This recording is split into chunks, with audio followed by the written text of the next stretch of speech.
Televiziyo Tanganyika. Televiziyo Tanganyika.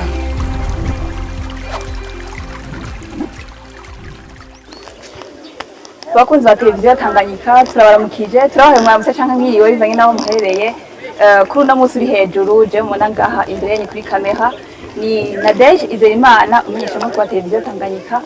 Hama uno munsi twaba twagendeye mu karere mu ntara nziza cane ya Cibitoke aho turi kumwe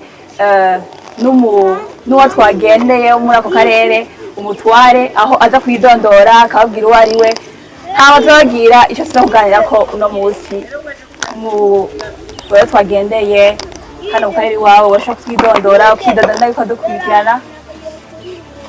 Je nitwa Nivyo James abandongoye zone turabaye ikaze muri zone ya Ruziba umutekano ni wose.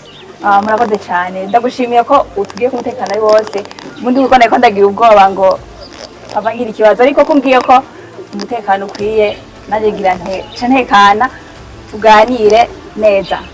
So no munsi rero hano mu karere iwawe mbega James gifashe gute ibijanye n'ikibano wotwi ingene byifashe mbega abantu watwe ku mutekano ari wose mbega ingo zibanye gute abantu baraje bakaryama kubera umutekano ukwiye mbega byo byifashe gute mu ngo dukunde kumva batubwira ko hano mu ntara iwanyu ya Cibitoke ko iyo hageze ko musarura igiterwa c'umuceri ko ingo zimwe zimwe usanga zasambuye mbega nivyo bimeze gute?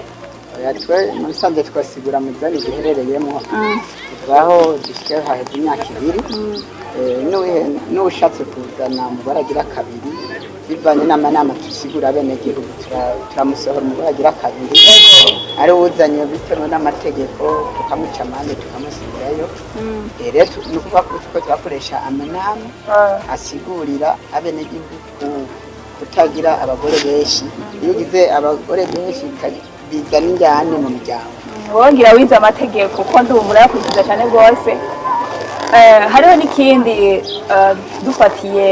tudafatiye kuri ico ubu muri ino minsi singaha mu Cibitoke gusa ndavuga ko ari mu gihugu cyose muri rusange aho usanga nk'abantu bubakanye atamwa kuheze ugasanga batandukanye ataheze nk'amezi 6 ugasanga ngo abantu ngo bagize divorce ngo batandukanye bivuye ku kumva zitandukanye. Harabo usanga bamwe abo imvo zimwe zituma batandukana n'abandi muri ico gihe gito baba bubakanye biravana bivanye n'ahantu mbega ngaho iwanyu byo byifashe gute? Hari abo bagira ama divorce haheze imisi mike bagize ubugeni muri misi bashikira n'imyaka 2 hariya zone Ruziba. Je ntabwo biraba ahubwo twama hafi y'amatatu kabisanze ahari mugana aho turebye urugero tugejeje ko ni byiza kuko dushitse mu rugo nimba hari umugore umugabo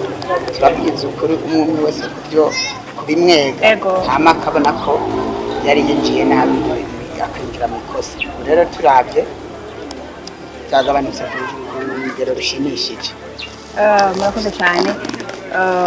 Hari ikindi kibazo numva nashaka kukubaza ku bijanye n'amabi afatiye ku gitsina ngaha mu karere iwanyu byo byifashe gute? Mbega ibyo bintu byo bihakorerwa cyane ntibihakorerwa nimba bihakorerwa bigenda gute mu byifatamo gute mweze nk'indongozi muri rusange? Kuvuga ko nkuko bagoma batugisha amanama badukuriye twe turabera muri zone Ruziba iwacu kuvuga ko turakoresha amanama bararenze mu bikimbiri twerekeza mu muri 10 bivanye n'ahantu turakumva hari ingorane. Turebye ko byahora nuko byari biri muri zone rero byagabanutse kuko nuwo bishikiye turahanahana amakuru tukamubwira ati bibi bikunda tukabirindikira ababijeye neza cyane. Ubundi bwoko nyene impanuro nizo za mbere nkuru amategeko imisi yose yarakwiye nubwo haba ikosa ko umuntu ashashoka ayakurikiza ariko impanuro y'umuntu wamuhanuye yiyumvire mu nyuma niho uce ubona wo kurikiza amategeko. Hama ndagushimiye cyane ko uri muri komunikana neza mu izoni yanyu ko muba hafi abene gihugu bose mu kubigisha ibijanye nuko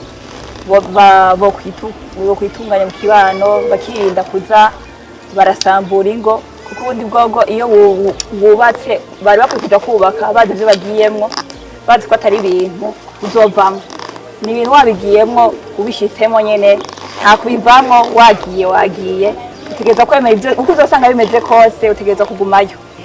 Hama turabashimiye mwebwe mwese mwariko muradukurikirana muhereye ku mpande zine z'isi. Tubasabe iki kiganiro mucumvirize, mugisangize n'abandi, mugira na like na share hamwe na comment. Murakoze, mugira ibihe byiza.